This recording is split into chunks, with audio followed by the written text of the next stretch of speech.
Alrighty, for those of you who've been around this channel for a while, you know this is how we got started, right here on my phone. Just recording myself, giving my thoughts about different events in the sporting world. Usually Clemson videos, but it could be a variety of things. I've had some podcasts there where I've talked about, general college football world and whatnot. Today, though, we're going back to the basics. I'm back on the phone. I couldn't get the same effect on the computer and just didn't want to do it that way. We're back on the phone.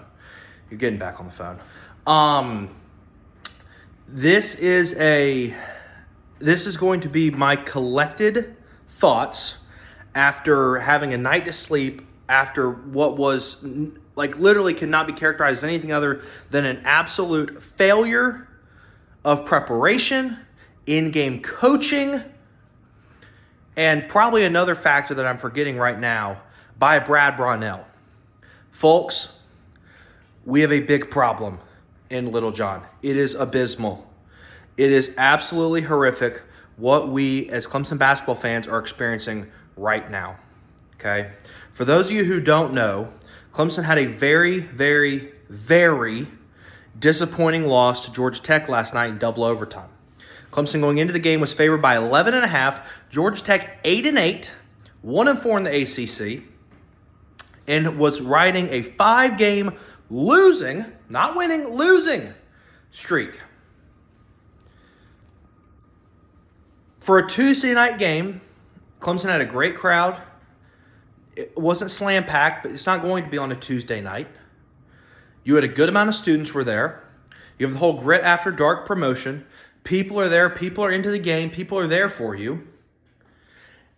You have a senior-led team who, has played so much college basketball during their careers and put up so many shots and have been in tight situations like this so many times. And I don't think I've seen a team just look completely out of whack at the end of games and collapse against a team that is basically full of freshmen. I mean, all of Georgia Tech's solid starting players who were in the game at the very end were freshmen and dominated the game. It was just absolutely abysmal from a number of standpoints. We're going to get to those here in a second. But if there was any doubt that Brownell needs to go, if there was any doubt, and there probably is some guy saying that right now, and I'm sure there's some radio station in Clemson who's got some Brownell supporters who want him to stay. If there was any doubt, it has to be removed by now, folks. I mean, this man is literally stealing money from the university at this point. This is awful, all right? Last night was a perfect opportunity for Clemson to get back on track after having a very solid start to the season, having a little bit tougher entrance into ACC play. Last night was the perfect opportunity to right the ship, get back to 500 ACC play, get rolling again. You're playing at home against a bad Georgia Tech team. Don't let anyone tell you otherwise. They're 9-8. Okay, Georgia Tech is not this world-beating, Los Angeles Lakers type team. They're not. They suck. Okay? This was a great opportunity. You had a good crowd. You had pretty good play from your main players, and yet you still found a way to lose. P.J. Hall puts up a career-high 31 points, 17 rebounds. Gerard had some good shots, and obviously he got to the free throw line a good amount, and yet you still cannot win. It was so frustrating down the scenes as Clemson would push the ball out, push the lead out to 8 or 9. Georgia Tech would cut it, push the lead out to 8 or 9. Georgia Tech would cut it, push the lead out to 8 or 9. Georgia Tech would cut it. Could not deliver the knockout punch. And when you let a team like that just hang around, they're going to make a couple more plays. Eventually, the ball's going to fall their way. They're going to make a couple plays, and they're going to have a chance to win the game. And that's exactly what we saw last night. Clemson just could not administer the knockout punch, no matter how frustrating it might be. And Georgia Tech found a way to do it in the end. But to those out there who are still not sure about Brownell and whatnot, I ask you this. What more do you need? All right? What more do you need to see? Because you had Hall, your best player, probably the best player Clemson basketball's had in 10 years, probably. I mean, I think he's better than Blossom Game. You had probably the best player you've had in 10 years go off, have 30 points, okay?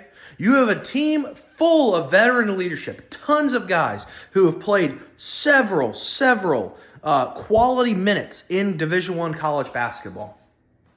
You have a beautiful facility in Littlejohn that's been renovated less than 10 years ago, got nice suites and all that. You had a student body who showed up, who was there and loud and supportive. Even on a Tuesday night, you have so much money coming into the university. What more do you need to see? With all of that, you still lose to Georgia Tech. You still lose. Folks, this was a team early on that looked to be a potential 2 seed in some brackets. I mean, Clemson started the year like 11-0 and had beaten Alabama on the road. Obviously, I didn't think Clemson was going to be a 2 seed, but like when it all finished up, it was very reasonable for Clemson to be a 4 or 5 seed, which would be amazing. Get in the tournament, have hopefully a couple good games, and maybe you make a small little run. I'm not planning to go to the Final Four or anything like that, but, maybe just a small little push would be great. Nope. What you're looking at now, if you look at the schedule with how bad ACC play started, Clemson's in serious danger of not making the tournament. And I can't blame anyone but Brad Brownell. You have this team who is very experienced and has played a ton of meaningful college basketball minutes. And you start out the non-conference very well. You get into conference play and you lay an egg. You just do. Now, look, I understand that the first couple games in conference play weren't the easiest. Obviously, going to Miami and at home against North Carolina, those are 2 very good teams.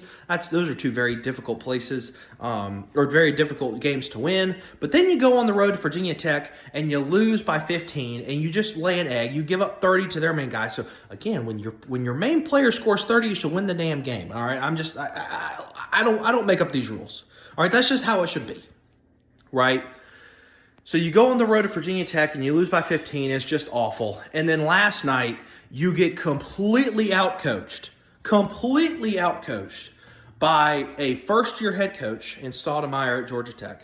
And you get completely outplayed by 2 guards for Georgia Tech who were also freshmen. So even with all this experience and all these resources and Brownell's experience in games, because he's played Georgia Tech a ton of times. He's been there 14 years, right? You still lose to those players and coaches who have a tenth of the experience that your guys do. It is just so frustrating. If you watched the game, one of the things that was perhaps most frustrating watching it when Clemson would go on defense is Georgia Tech in overtime ran the exact same play on the same side of the court every single offensive possession. They ran a 2-man game with a big and their guard who went off. He had ended up having 20, 25 points or something like that in the game. And literally they would pass it down low, or they run a screen. They run a screen and roll, pass it down low. Clemson would constantly switch on that. It would cause a bad matchup for Clemson where a guard would be on a big, the big would back him down, and then it would either dish it out or he would shoot over the guard. They ran that play every single possession in the first and second overtime. Brownell is a defensive coach. Clearly, it was seen that switching was not working. It wasn't working in the circumstance. You have to switch up your defensive technique to stop this. They only ran that play in the second half. It is not hard. Either double down low, bring a help side guy over, go to zone, do something different than straight up man-to-man where we're switching every screen possible and creating these bad matchups. It's horrible. It is absolutely horrible.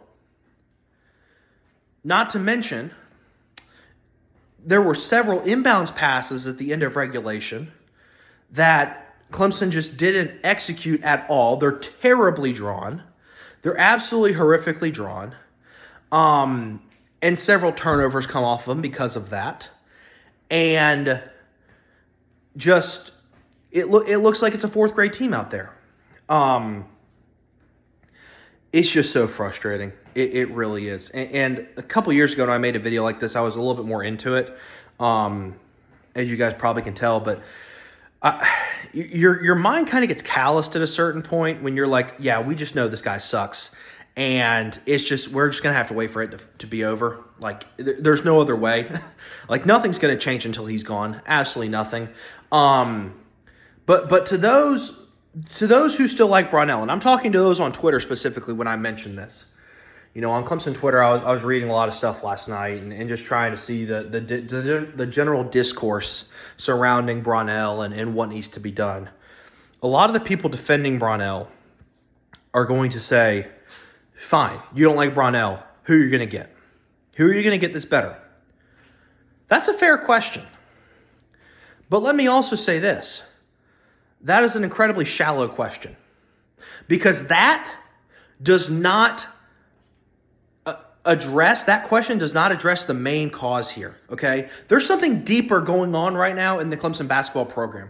This program has fallen to the ultimate state of mediocrity with just this stagnant nature of everything.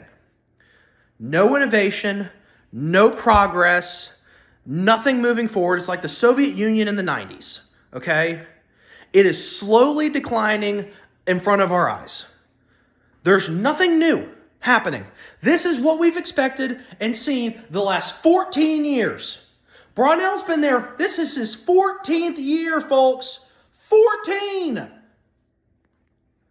And he's made the tournament 3 times. 3 times. 3 times. That's less than 1 out of every 3 years he's been there. I'm not saying Clemson needs to be in the Final Four every year. I'm not saying anything of that nature. But he's not won an ACC tournament, ever. He's not won an ACC regular season, ever. And he's made the tournament 3 out of 14 times. Who cares if the next guy is just as average as he is? It's something new. It's something different. And hell knows, it might allow for some extra motivation and some movement, some fluidity within the program. For those who have been following the Clemson Athletic sports development and rollout the last couple of years, you will have seen that Clemson's added 3 new sports to the university over the last few years. The first one was softball.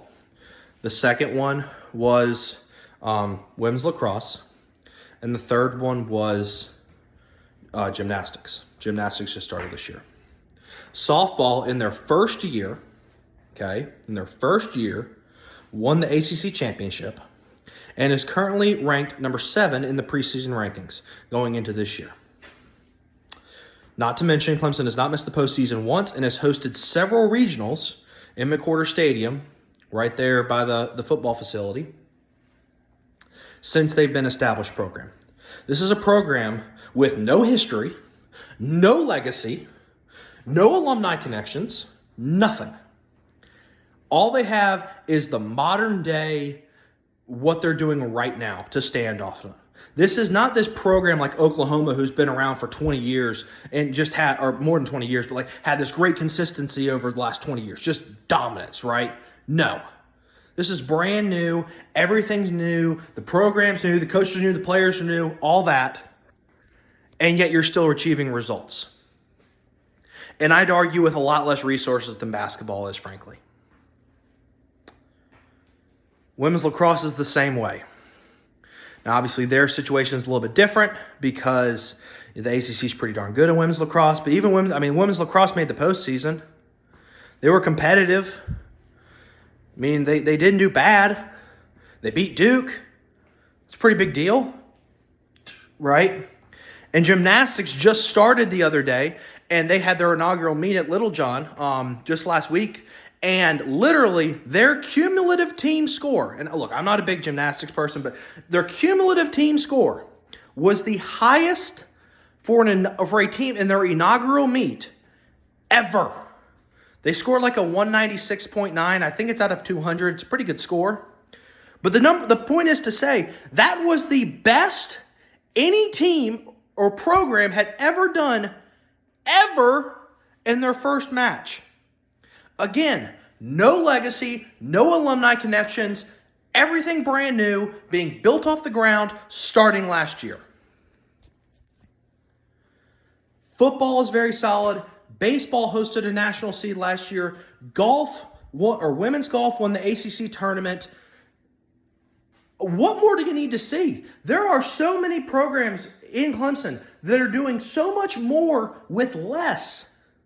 And perhaps what is most frustrating is when there are programs within the university who are not performing well, Graham Neff, the AD, has made changes. And look, I will stand by this. I think Neff is the best AD Clemson's ever had. And I'm very strong in that. He's navigated Clemson through a very weird time in college athletics with the transfer portal, NIL, as well as Clemson specific, adding those new teams and programs. But if you're not doing well, you can't stay in your job. The tennis coach at Clemson sucked, and he got fired, right? And now different things are happening. Let me ask you this. If you were in a job in the private industry, and you were there for 14 years, and you failed to meet your basic necessity 11 of the 14 years you were there, do you still think you'd be employed? You think they would make a nice new cubicle for you? You think they would rebuild your office for you? That's what's happened with Clemson basketball. I don't know why. I don't know if Brownell has this dirt on someone that no one wants to get released or what. But you cannot tell me that this is what we need leading this program. We do not need Brownell. Find someone else. My first call would be Terrence Oglesby, former Clemson basketball player, good shooter back in 08, in 09. But there's got to be someone. Find someone. What we're seeing right now in Clemson basketball is the result of continued and prolonged mediocrity that consistently leaves something to be desired within the program, while also frustrating people beyond belief. It's really sad and frustrating when you see programs do more with so much less, specifically within the university. There's no reason why Clemson basketball should lose after being an 11.5-point favorite to Georgia Tech on a Tuesday night when you have a decent crowd, students are there, and you have all those senior players. P.J. Hall was probably the best recruit in Clemson basketball history, being the number one player in the state of South Carolina. And what are we going to give him to show for it? No NCAA tournament berths. I guess one NIT berth where you lost to Morehead State. No ACC championships. I guess an ACC semifinal appearance. That's what you're going to get to show for it. You have the best player you've ever had in the last 10 years, best player you've ever recruited, and you do nothing. The coaching of this team is absolutely abysmal. You have to recognize at some point that if nothing else, you just got to start fresh sometime. You got to do it eventually. Just start fresh. I don't know what it's going to take to have that happen, but you've got to start fresh. Like, it's just,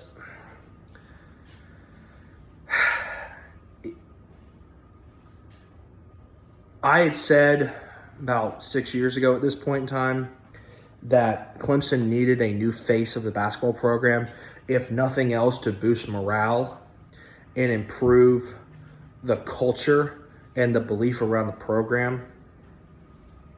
That reigns ever more true to this day. But until something happens, it's hard to get your hopes up because we've just been consistently let down with mediocrity. Clemson is currently 1-4 in the ACC. Okay? This weekend, they're going to go on the road to play at Florida State. That ain't going to go well. After that, you got to go on the road to play at Duke. That's another loss. Okay? It's another loss.